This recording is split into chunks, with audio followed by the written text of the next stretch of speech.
চেষ্টা করো সোনা।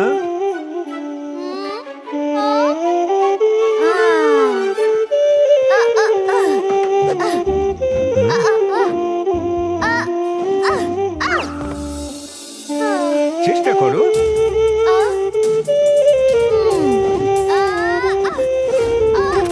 সামলে সামলে চেষ্টা করো সোনা, আরো চেষ্টা করো। যে চেষ্টা করে সে কখনো হারে না।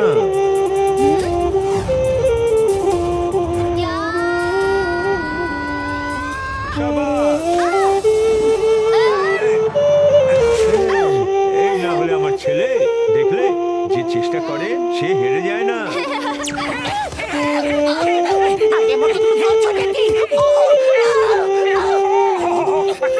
তুমি নিচে কি করছো? আগে নিচে আমি ঘুমাচ্ছিলাম আর তুমি আমার উপরে লাফাচ্ছিলে।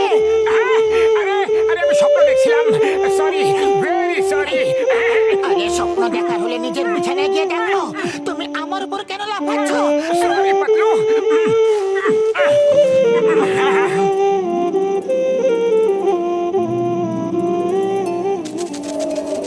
ধরো ধরো ধরো ধরো। এসো এসো।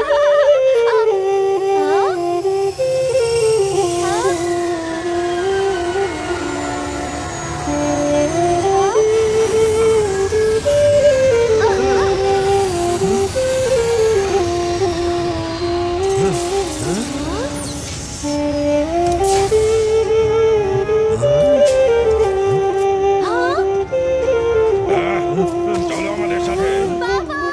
আরে কে তোমরা? আছো? আছো? ছাড়ো আমাকে, ছাড়ো। মোটু, ছাড়ো আমাকে। আরে কি হয়ে গেছে আমার? আরে আমার মাকে কেন খাচ্ছ?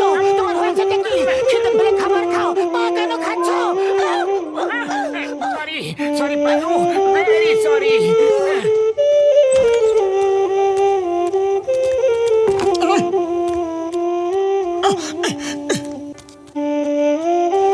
কি হয়েছে মধু? তোমার মনটা এত উদাস কেন?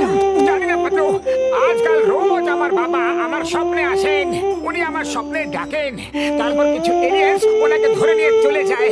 রোজ একই টাইপের স্বপ্ন দেখি। আজকে আমার বাবার কথা অনেক বেশি মনে পড়ছে। হ্যাঁ পাতলু। মধু, যখন তুমি অনেক ছোট ছিলে তখন তোমার বাবা একদিন হঠাৎ উধাও হয়ে গেছিলেন, কিন্তু এত বছর পরে ওনার স্বপ্ন তুমি কেন দেখতে পাচ্ছ? সেটাই তো আমিও ভাবছি, রোজ একই টাইপের স্বপ্ন কেন আসে? এর পেছনে কোনো রহস্য তো নেই। কাল সকালে ডক্টর ঝটকার কাছে গিয়ে জিজ্ঞেস করবো, কিন্তু তুমি সকাল অবধি জেগে থাকবে, ঘুমিয়ে পড়ো না। আরে আবার কিরকম কথা? তোমার তো এটা বলা উচিত যে এখন শুয়ে পড়ো, আর তুমি আমায় বলছো যে জেগে থাকো। শুয়ে পড়তে বললে আমার ঘুমিয়ে স্বপ্ন দেখে হয় আমাকে কামড়াবে, না হলে আমার উপর লাফাবে। এই জন্য বলছিলাম জাগতে রহো।